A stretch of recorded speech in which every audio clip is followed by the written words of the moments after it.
Hello everyone, welcome to doctor Tania's NEET academy. जैसा कि आप जानते हो हम लोग अपना डिस्कस कर रहे हैं ऑर्गेनिक केमिस्ट्री।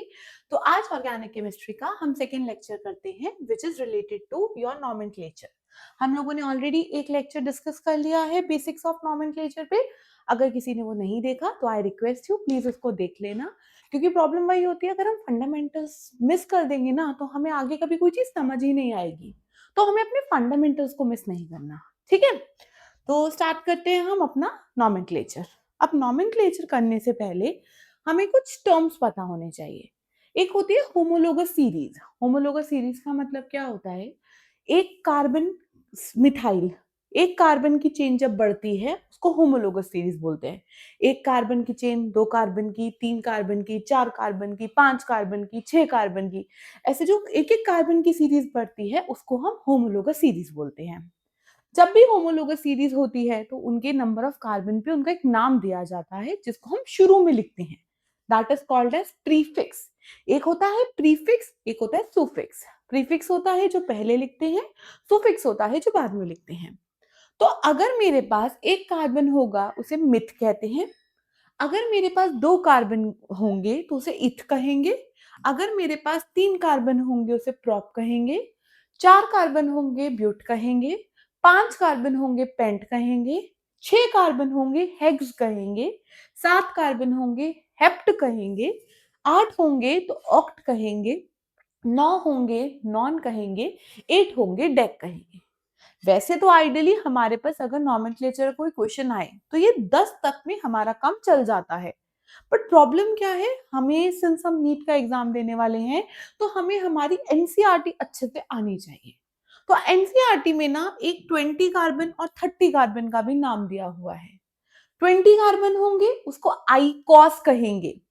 अगर 30 कार्बन होंगे तो उसे ट्रायाकॉन्ट कहेंगे। तो एक छोटा सा टिप है कि जितना एनसीईआरटी में दिया है ना वो तो हमें पढ़ना ही पढ़ना है। कोई उन्होंने अगर वर्ड दे दिया ना तो हमें उसका मतलब पता होना चाहिए।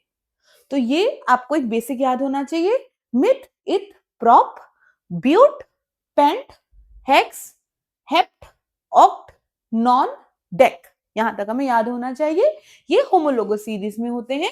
कोई भी फंक्शनल ग्रुप हो, कुछ भी हो, हमारा ये शुरू में प्रीफिक्स लगता ही लगता है depending upon number of carbons.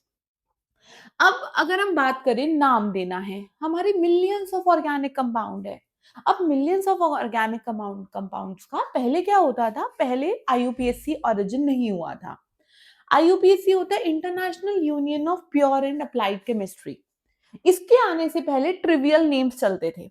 जैसे कि एग्जांपल देती हूँ, सिट्रस फ्रूट होते हैं उनसे हमें सिट्रिक एसिड मिलता है, तो जिन सिट्रस फ्रूट से सिट्रिक एसिड मिलता है उनको सिट्रिक एसिड नाम दे दिया। एक रेड एंट होती है।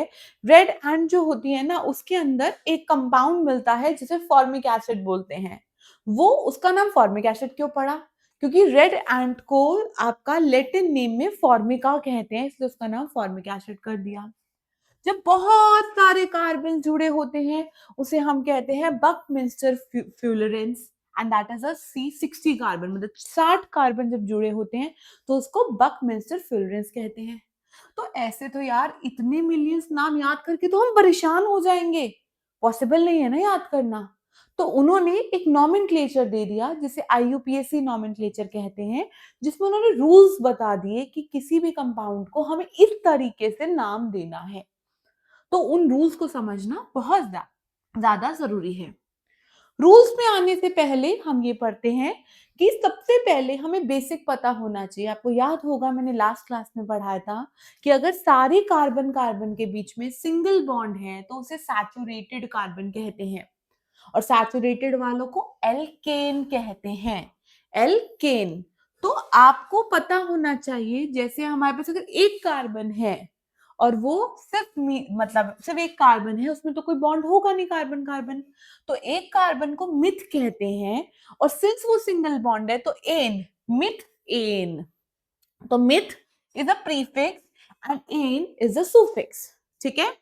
अगर दो कार्बन है और दो कार्बन के बीच में सिंगल बॉन्ड है तो दो कार्बन के लिए इथ, और सिंगल बॉन्ड है तो एन, इथ एन हो गया। तो हमें ये, अगर हमें बेसिक एल्केन को नाम देना आ जाए ना तो हम फिर उसके ऊपर डिफरेंट डिफरेंट फंक्शनल ग्रुप्स लगाएंगे जो हमें और आगे जाके डिस्क्राइब करता जाएगा, उसको और हम बढ़ा के पढ़ेंगे। बट पहले बेसिक एल्केन को समझ आना चाहिए कि बेसिक एल्केन को कैसे नाम देते हैं, नंबरिंग कैसे देते हैं, अगर उसकी ब्रांचिंग लग गई उसको कैसे नंबरिंग देंगे, कैसे नाम लिखेंगे, क्या नाम लिखेंगे, वो सब चीजें हमें पता होनी चाहिए। इनको एल्केन क्यों कहा गया है? एल्क डिराइव होता है आपका एल्काइल से। तो आपका जैसे कि CH4 है, इसमें कार्बन की 4 वैलेंसी होती है, चारों फुलफिल है, तो ये कंपाउंड कंप्लीट है, तो दिस इज मीथेन। लेकिन अगर ये CH3 हो जाए, मतलब एक जगह से अभी कुछ बॉन्ड होगा लेकिन हमें नहीं पता क्या बॉन्ड है, तो ये आपकी एल्काइल चेन होती है। तो ये एक कार्बन वाली है, तो दिस इज मीथाइल। एल्काइल का YL का आपका मीथाइल लग गया। ऐसे अगर मेरे पास CH3 CH2 है, तो ये कार्बन की 4 वैलेंसी है, 3 हाइड्रोजन लग गए, एक कार्बन लग गया। इसके साथ एक कार्बन है, 2 हाइड्रोजन है, इसकी एक वैलेंसी भी पूरी नहीं हुई, so it is alkyl chain. कितने कार्बन की है? 2 कार्बन की, so it is ethyl chain. तो this is the meaning of alkane, alkyl chain with saturated carbons, that is called as alkane. I hope इतना समझ आ गया है। अब इसको आगे पढ़ने से पहले हम थोड़ा सा बेसिक पढ़ लेते हैं कि एल्केन है, एल्केन अगर स्ट्रेट चेन होगी तो हमें समझ आ गया, नंबर ऑफ कार्बन एटम्स को प्रीफिक्स में रखेंगे और लास्ट में एन लगा देंगे। अगर मेरे ब्रांच्ड चेन होगी तो ब्रांच के अंदर एल्काइल, तो देखो एक कार्बन था मिथाइल, 2 कार्बन थे इथाइल, 3 कार्बन थे प्रोपाइल, 4 कार्बन थे ब्यूटाइल, 8 9 10 कार्बन थे डेकाइल। तो ये हमारी ब्रांचिंग हो गई। अब क्या होता है, अब कुछ ट्रिवियल नेम्स हैं ब्रांच चेन के। अगर कोई ब्रांचिंग में कोई कंपाउंड लगा होता है, उसके कुछ ट्रिवियल नेम्स हैं, ये हमें याद करना समझना इसलिए जरूरी है क्योंकि जो IUPAC नॉमेनक्लेचर है वो ये बोलता है कि ब्रांचिंग के अंदर अगर ट्रिवियल नेम्स लगे होंगे, अगर ट्रिवियल ग्रुप लगे हुए हैं, तो हम ब्रांचिंग के अंदर हम ट्रिवियल नेम दे सकते हैं। तो इसीलिए ये समझना बहुत बहुत बहुत ज्यादा जरूरी है। ठीक है, तो मेरे पास है propane. Let suppose I have a propane. Prop मतलब 3 कार्बन, ठीक है, 3 कार्बन, एन मतलब सारे के सारे जुड़े हुए हैं, ठीक है, तो मैं इसे बोलूंगी प्रोपेन। ये सीधे सीधे हैं, तो इसको हम बोलते हैं एन प्रोपेन। जब सीधी चेन होती है उसके आगे एन लग जाता है। अब क्या होगा अगर ये चेन आपकी इस तरीके से सपोज ऐसे जुड़ी हुई है, मतलब ये बॉन्ड्स आपके पूरे कंप्लीट हैं, these R H H H H H H और एच, लेकिन अगर वो इस पॉइंट से जुड़ा है, लास्ट कार्बन से अगर प्रोपेन चेन जुड़ी होगी तो जेन है, तो प्रोपाइल, तो इट इज एन प्रोपाइल। लेकिन अगर यहां पर भी हाइड्रोजन है, लेकिन ये एम्प्टी है, ये आपका किसी चीज से जुड़ा हुआ है, तो ये प्रोपेन तो है, प्रोपाइल तो है, लेकिन सिंधे सेकंड वाले कार्बन से जुड़ा हुआ है, तो इसको आइसोप्रोपाइल कहते हैं। तो डिफरेंस समझ आ गया, what is an propyl and what is isopropyl, ये हो गया। तो प्रोपाइल के अंदर 2 ही होते हैं, एक एन और एक आइसो। फिर आते हैं ब्यूटाइल। ब्यूटाइल मतलब 4 कार्बन। ब्यूटाइल के अंदर हमें 4 पढ़ने हैं, एक एन ब्यूटाइल, एक आइसोब्यूटाइल, एक सेक ब्यूटाइल और एक हमारा टर्श ब्यूटाइल। टर्श में याद रखना टर्शरी में टी भी आता है, सिर्फ TER नहीं होता, इट इज TERT, टर्श ब्यूटाइल। टर्श मतलब टर्शरी, मतलब जो भी ब्रांच है ना, जो भी ब्रांचिंग से जुड़ा हुआ है वो 3 कार्बन से और जुड़ा है, दैट इज टर्श। सेकेंडरी का मतलब होता है जो भी ब्रांच है ना, जो भी ब्रांच है वो सेकेंडरी 2 चीजों से जुड़ा हुआ है, 2 कार्बन से जुड़ा हुआ है। तो अब अगर आप देखोगे कि मेरे पास 1 कार्बन, 2 कार्बन, 3 कार्बन, 4 कार्बन, अगर ये आपका चेन से जुड़ा हुआ है, ब्रांचिंग से जुड़ा हुआ है, तो ये सीधी चेन है, 4 कार्बन है, एन ब्यूटाइल, एन ब्यूटाइल हो जाएगा ये आपका। अगला क्या होगा, अगले हम बात करते हैं, अगर मेरे पास 1 2 3 4 और ये यहां से अगर जुड़ा हुआ है इस तरीके से, तो ये जो ब्रांचिंग वाला पॉइंट है उस पे 2 कार्बन आसपास है, तो इसे कहेंगे स्टेप्ड ब्यूटाइल। और अगर मेरे पास 1 2 3 अगर ये ब्रांचिंग है तो ये कार्बन से 3 चीजें जुड़ी हुई है, तो इसे बोलेंगे टर्श ब्यूटाइल। तो आप देख सकते हो इसको मैंने टर्श बोला, लेकिन यहाँ OH ग्रुप, ब्रांचिंग पे OH ग्रुप लगा दिया तो वो टर्श ब्यूटेनॉल हो गया। यहां देखो, यहां पर 1 2 3 4 और जो ब्रांचिंग वाला ग्रुप जुड़ा हुआ है वो सेकेंड पे जुड़ा हुआ है, so it is secondary butyl. एन समझ आ गया, सेकेंडरी समझ आ गया, टर्शरी समझ आ गया। इसका जो थोड़ा सा कॉम्प्लिकेटेड है ना वो है आइसोब्यूटाइल। बट आइसोब्यूटाइल को कैसे याद रखो, इसको देखो। आपको याद है ये स्ट्रक्चर आइसोप्रोपेनॉल था, ये स्ट्रक्चर आइसोप्रोपेनॉल था, तो सेम यही स्ट्रक्चर आइसोब्यूटाइल के अंदर आ जाएगा। बट इसके अंदर सिर्फ ये ब्यूटाइल है, 4 कार्बन है, तो इसमें आगे एक और कार्बन जुड़ा होगा जो आपका ब्रांचिंग से जुड़ा होगा। तो इसमें क्या हुआ, इसमें स्ट्रेट चेन है, इसमें एन ब्यूटेनॉल की तरह स्ट्रेट चेन है, लेकिन इसकी स्ट्रेट चेन में सिर्फ 3 कार्बन है, एक को उन्होंने ब्रांचिंग बना दिया। जो कार्बन ब्रांचिंग से जुड़ा होता है उसके साथ वाला कार्बन सेकेंडरी होता है। उसके साथ वाला कार्बन, अगर ये साथ वाला कार्बन देखो 2 से जुड़ा हुआ है, अगर जो ब्रांचिंग से जुड़ा हुआ है वही उसी के साथ 2 है तो उसको सेकेंडरी बोलेंगे। अगर ब्रांचिंग के साथ जो है वो सिर्फ एक के साथ जुड़ा हुआ है, लेकिन उसके साथ वाला अगर सेकेंडरी है तो उसको बोलते हैं आइसोब्यूटाइल। तो 2 प्रोपाइल कर लिए, 4 ब्यूटाइल कर दिए। अब एक लास्ट होता है आपका पेंटाइल, 5 कार्बन का। अगर 5 कार्बन की स्ट्रेट चेन है तो उसे बोलेंगे उसे बोलेंगे एन पेंटाइल, क्योंकि अगर स्ट्रेट चेन है तो हम उसको बोलेंगे एन पेंटाइल। ठीक है, लेकिन अगर 1 कार्बन 2 कार्बन 3 4 4 कार्बन भर गए, 5वां कार्बन अगर इस तरीके से अटैचमेंट होगी तो उसे बोलते हैं हम नियोपेंटाइल। तो ये जो टर्शियरी ब्यूटाइल था उसके आगे अगर एक और कार्बन जुड़ जाएगा तो वो बन जाएगा आपका नियोपेंटाइल। तो आई होप ये टर्मिनोलॉजीज आपको क्लियर है, और अगर ये ना क्लियर होना तो प्लीज इसको पॉज करना और इसको दोबारा से देखना, क्योंकि this is a very very common area जहां से क्वेश्चन आने की बहुत हाई प्रोबेबिलिटी होती है। ठीक है, अब चलते हैं एल्केन को कैसे नाम देंगे। तो हम एल्केन के बारे में बात करते हैं। सबसे पहला रूल होता है सबसे बड़ी चेन ढूंढो, जो सबसे बड़ी चेन है उसको आपको ढूंढना है। इसको देखो, इस कंपाउंड को 1 2 3 4 5 6 7 8 9 9 हो रहे हैं। यहां से देखो 1 2 3 4 5 6 7 8, 1 2 3 4 5 6, तो सबसे बड़ी चेन है सीधी वाली।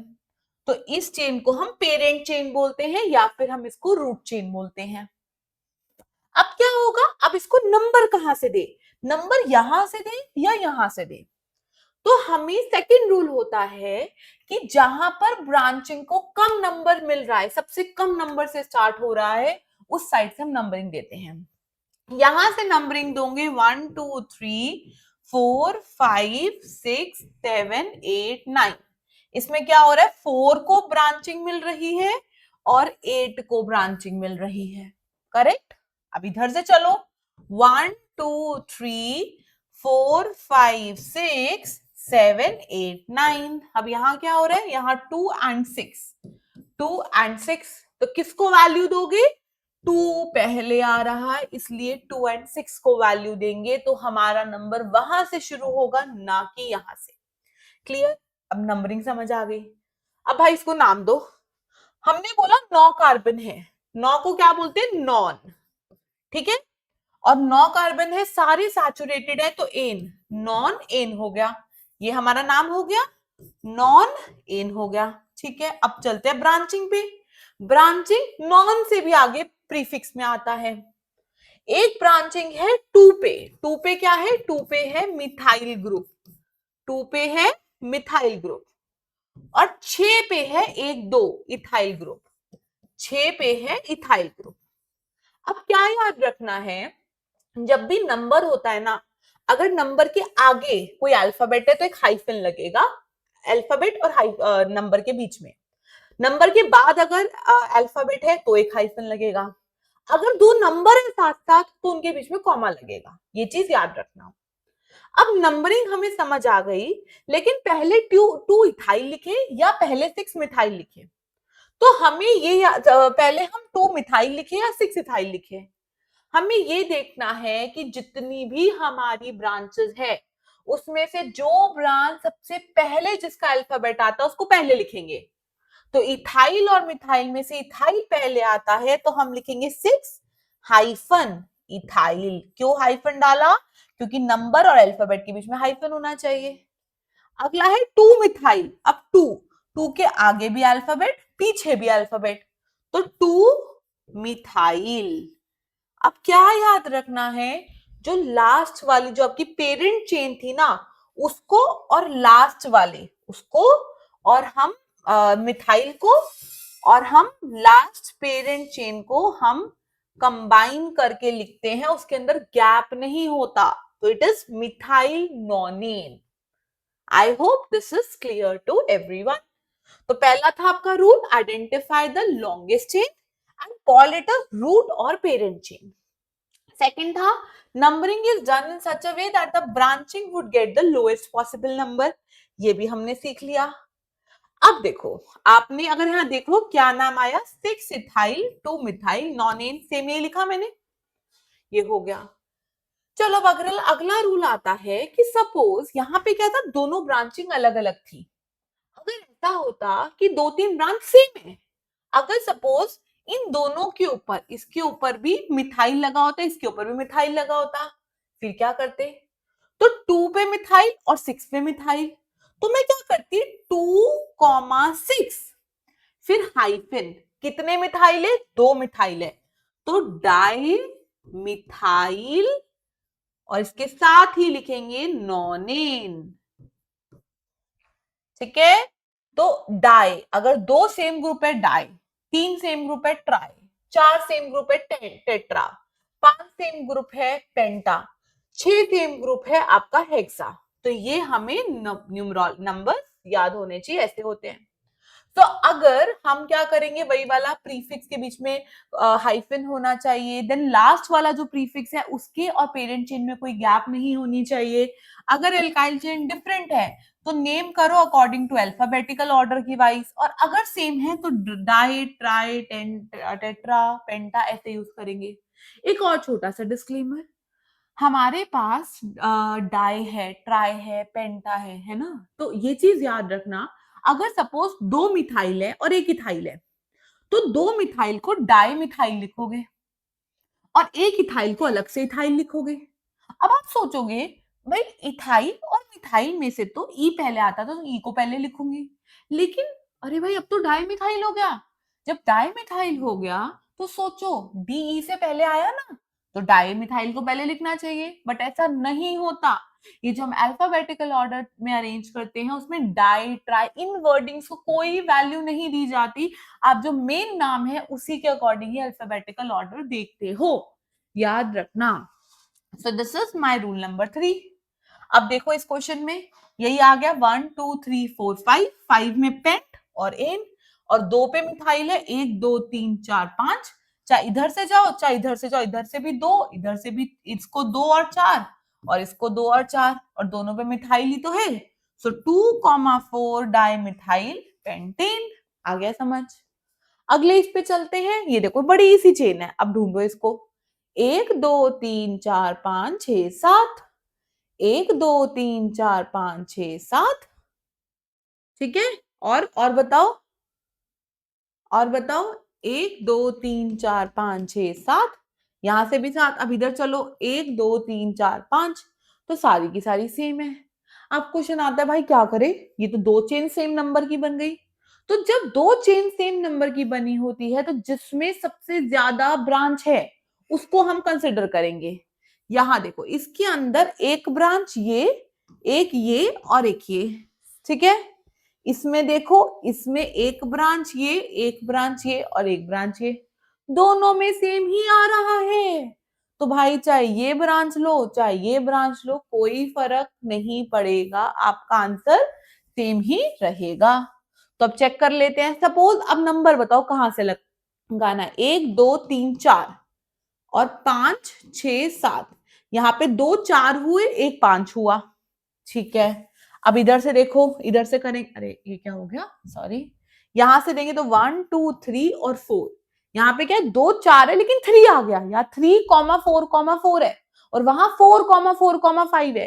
तो ऑब्वियसली हम इसको प्रेफरेंस देंगे। तो 1 2 3 4 5 6 7, 7 में हेप्ट और एन। ठीक है, अब 4 पे है 2 मिथाइल और 3 पे है आपका इथाइल। अब इथाइल पहले लिखोगे, अब 2 है तो 4,4 डाइमिथाइल हुआ और 3 इथाइल हुआ। लेकिन इथाइल को पहले लिखोगे मिथाइल को पहले लिखोगे, ऑब्वियसली इथाइल को पहले लिखोगे, चाहे उसमें डाई आ गया, बट डाई को हमें वैल्यू नहीं देनी, हमें अल्फाबेट यही से ढूंढना है। So my answer would be 3 ethyl 4 dimethyl heptane. Clear? Is it clear to everyone? I hope ये सबको क्लियर हो गया। चलो अब चलते अगला। अगर हमारे पास कोई, जैसे जैसे मैंने ये केस पढ़ा था, इसके अंदर क्या था, दोनों डायरेक्शन से सेम ही नंबर आ रहे थे।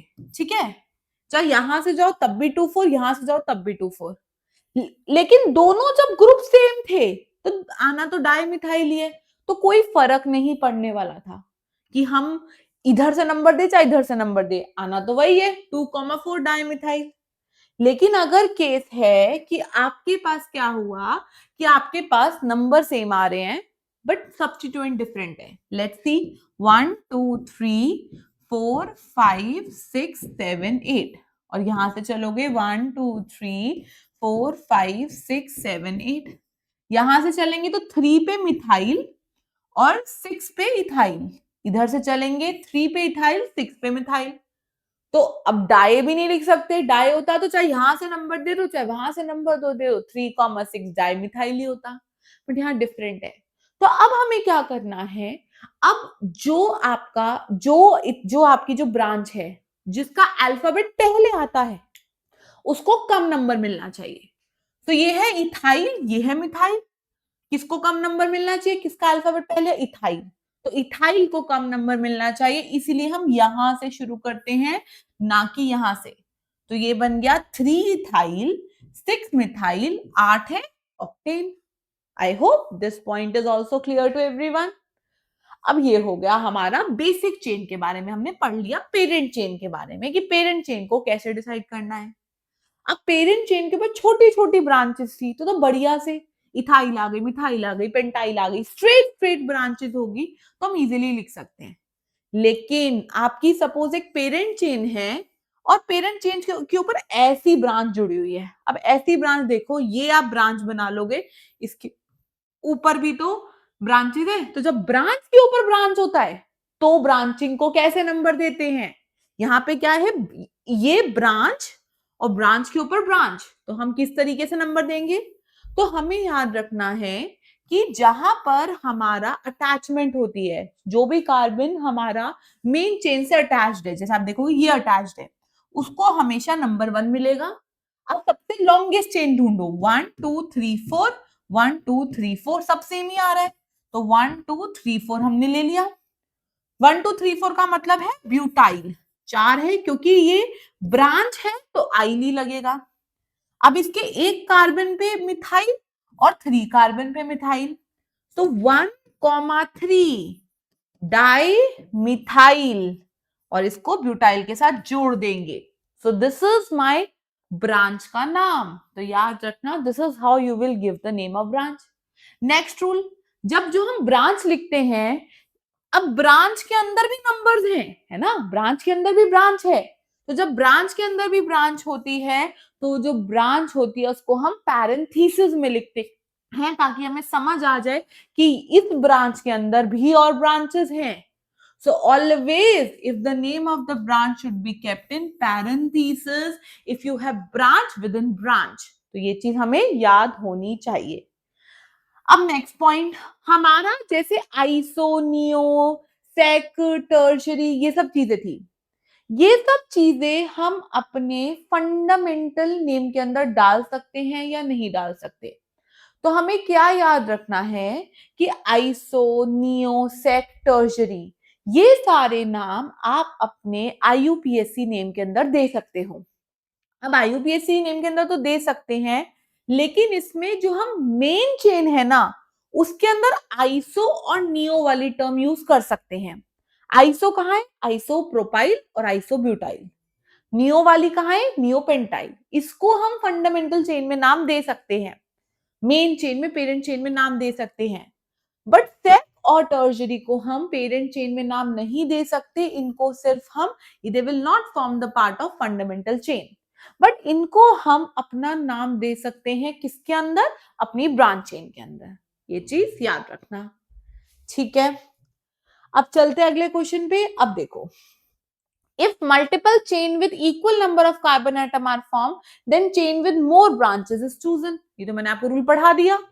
1 2 3 4 5 6 7 8 9 10, 1 2 3 4 5 6 7 8 9 10, 1 2 3 4 5 6 7 8 9 10, तो 10 10 हो रहा है, ठीक है। अब अगर इसको सिलेक्ट करते हैं तो इसमें एक ब्रांच, दो ब्रांच, तीसरी पूरी कंप्लीट ब्रांच, ठीक है, 3 ब्रांचेस हो गई। अगर मैं इसको सिलेक्ट करती हूं, इसको, इस वाले को, एक ब्रांच, दो ब्रांच, तो दो ही ब्रांचेस हुई। अगर मैं इसको सिलेक्ट करती हूं इस तरीके से, तो एक ब्रांच, दो ब्रांच, दो ही ब्रांच हुई। तो सबसे ज्यादा नंबर ऑफ ब्रांचेस किस में आई? सबसे ज्यादा नंबर ब्रांचेस आई हमारी स्ट्रेट वाले में। अब स्ट्रेट में भी किस, कहां से नंबर शुरू करेंगे? तो यहां से इधर आ रही है पहली ब्रांच, और यहां से इधर आ गई, तो ऑब्वियसली यहाँ पे ब्रांच को कम नंबर मिल रहा है। तो 1 2 3 4 5 6 7 8 9 10, ठीक है। अब 3 के ऊपर क्या है? डाइमिथाइल। तो 3,3 डाइमिथाइल हमें समझ आता है, 10 कार्बन है, डेकेन समझ आता है। अब देखते हैं इस वाली ब्रांच को। अब देखो, ये क्या ब्रांच के अंदर ब्रांच लग रही है? हाँ भाई लग रही है। तो अब बताओ, जब ये ब्रांच के अंदर ब्रांच लग रही है, तो मैं इसको क्या नाम दूंगी? क्या मैं इसको पैरेंथेसिस में दूंगी? हाँ मैं इसको पैरेंथेसिस में दूंगी। किस पर है? 5 नंबर पे है, तभी हमने हाइफन लगा दिया, क्योंकि अंदर ब्रैकेट के अंदर कुछ है। अब देखो, अब इसके अंदर जहां से अटैच होता है उसको नंबर 1, तो 1 2 3 4, चाहे ऐसे करो चाहे ऐसे करो, हमेशा 2 पे इथाइल ही आ रहा है। तो मेन चेन हो गई ब्यूटाइल, ठीक है। और इसके सेकंड कार्बन पे लगा है इथाइल, तो 2 इथाइल ब्यूटाइल, ठीक है, समझ आ गया। अब मेरे को क्वेश्चन आता है कि मैम 5 2 इथाइल ब्यूटाइल पहले लिखूं या 3 3 डाइमिथाइल पहले लिखूं? इथाइल, ई पहले आ रहा है, तो इसको हम पहले एक्सप्रेस करेंगे और इसको हम बाद में एक्सप्रेस करेंगे। और इस पैरेंथेसिस का मतलब ये होता है कि ये आपका उसके अंदर है, आपका ब्रांच की सब ब्रांच है।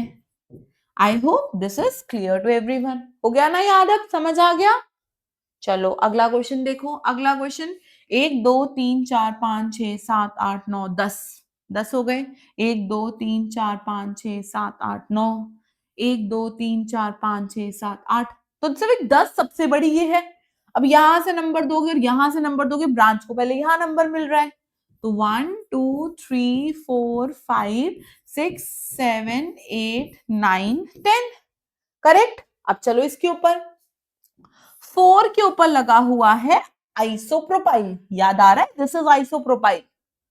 और ये स्ट्रक्चर याद आ रहा है? 4 कार्बन वाला सेक ब्यूटाइल, 4 कार्बन वाला सेक्स ब्यूटाइल। तो एक हो गया आपका सेक ब्यूटाइल, दूसरा हो गया आपका आइसोप्रोपाइल। तो 5 पे सेक ब्यूटाइल, 4 पे आइसोप्रोपाइल, डेकेन। अब बताओ, सेक पहले आएगा या आइसो वाला पहले आएगा? This is your homework. मैं इसको नेक्स्ट लेक्चर में डिस्कस करूंगी। आप मुझे बताओगे कि जैसे हमने पढ़ा था डाई, ट्राई, पेंटाइन सबको वैल्यू नहीं दी जाती, ऐसे ही क्या सेक और आइसो में सेक और आइसो को वैल्यू दी जाएगी कि नहीं दी जाएगी? अगर वैल्यू दी जाएगी तो आइसो पहले आना चाहिए, अगर वैल्यू नहीं दी जानी चाहिए तो बी का ब्यूटाइल पहले आना चाहिए। सो दिस इज योर होमवर्क, एक आपके लिए गिव अवे है, टेक अवे है, आप इसको ढूंढ के लाना। इवन ये आपको आपकी उसमें मिल जाएगा एनसीईआरटी में, क्योंकि मैंने सारे एग्जांपल्स एनसीईआरटी से लिए हैं ताकि एनसीईआरटी समझना आप लोगों के लिए आसान हो। चेक करके आना, नहीं तो मैं आपको बताऊंगी अगली क्लास में। I will wait for your answer, आपको चेक करना है। अब ये अगला कंपाउंड है, अगला कंपाउंड देखो, 1 2 3 4 5 6 7 8 9, 1 2 3 4 5 6 7 8, 1 2 3 4 5 6 7 8, तो सबसे बड़ा है यही 9 वाला, ये 1 2 3 4 5 6 7 8 ही आ रहा है। अब नंबरिंग यहां से दे या यहां से दे, तो देखो 1 2 3 4 5, 1 2 3 4 5, दोनों साइड से 5 है, कोई फर्क नहीं पड़ रहा। तो 1 2 3 4 5 6 7 8 9, 9 है तो नॉन एन, क्योंकि सैचुरेटेड है। पांचवें कार्बन पे क्या लगा हुआ है, पांचवें कार्बन पे ये आपने चेन ले ली, दिस इज प्रोपाइल, और प्रोपाइल के ऊपर सेकेंड कार्बन पे डाइमिथाइल, तो 2,2 डाइमिथाइल प्रोपाइल, ब्रैकेट क्लोज, और ये आपका पांचवें नंबर पे है, इसलिए इसको ब्रैकेट में लिखा है क्योंकि ये ब्रांच की ब्रांच वाला चेन है। और अगर आप चाहते तो थोड़ा सा याद करो, थोड़ा सा याद करो, दिस इज योर, ये ब्रांच आपकी क्या पेंटाइल है, नियोपेंटाइल, तो आई कैन ऑल्सो राइट 5। अब नियोपेंटाइल छोटा सा हो गया तो आपको इसको ब्रैकेट में लिखने की जरूरत नहीं है, 5 neopentyl nonane, so this is the nomenclature. I hope it is clear to everyone. अब चलते हैं साइक्लिक कंपाउंड के ऊपर। साइक्लिक कंपाउंड में क्या है, सेम वही रूल है, बस जो आपका ब्यूट है, ईथ है, प्रोप है, उससे आगे साइक्लो लग जाएगा। 1 2 3 4, 4 कार्बन ब्यूटेन, लेकिन साइक्लोब्यूटेन, 6 कार्बन साइक्लोहेक्सेन हो गया। अब इसमें नंबरिंग कैसे देंगे, 1 2 3, चाहे यहां से नंबर दो तब भी 1 और 3, यहां से नंबर दो तब भी 1 और 3, तो कहां से नंबरिंग शुरू करेंगे, जहां पे जो ब्रांच का अल्फाबेट पहले आता है। 1 2 3, ये ब्रांच है प्रोप और ये ब्रांच है मिथ, तो MNOP, तो M पहले आता है तो मिथाइल को पहला नंबर मिलना चाहिए, 1 मिथाइल 3 प्रोपाइल साइक्लोहेक्सेन। अब इधर चलो, इधर क्या है, इधर है मिथ और इधर है इथ, तो इथ को पहला नंबर मिलना चाहिए ना, क्योंकि 1 2 3 दोनों में 1 और 3 ही हो रहा है, तो 1 2 3, सो 1 इथाइल 3 मिथाइल साइक्लोहेक्सेन। क्लियर है, सबको समझ आ गया? सो आई होप यहां तक सबको समझ आ गया। अगले पे चलते हैं, फिर से 6 कार्बन साइक्लोहेक्सेन। अब क्या है, 1 2 3, ठीक है, 1 2 3। अब यहाँ पे है इथाइल ग्रुप, यहाँ पर है ये। अब मुझे बताओ कि यहाँ पर हम क्या होगा, 1,1,3, और यहां से नंबर लूंगी तो 1,3,3, तो पहले नंबर दोनों के सेम है, दूसरे नंबर में 1 पहले आ रहा है तो मैं इस 1 को प्रेफरेंस दूंगी, है ना, तो 1 1,1 डाइमिथाइल हुआ, 3 इथाइल हुआ साइक्लोहेक्सेन, और ई पहले आना चाहिए एम से, इसलिए हमने 3 इथाइल लिखा। आई होप अभी आप लोगों को समझ आ रहा है। अब ये आप लोगों का होमवर्क है, थोड़ा सा ट्राई करके इसको नंबर्स दे के आना, इनको नाम दे के आना, फिर हम इसको नेक्स्ट क्लास में 3 एग्जाम्पल, एक मैंने पहले वाला दिया, 2 ये दिए, इन 3 से स्टार्ट करेंगे और इससे आगे मैं आपको इंट्रोड्यूस करूंगी हमारे functional group. Thank you so much, I hope you like the video and stay tuned, thank you.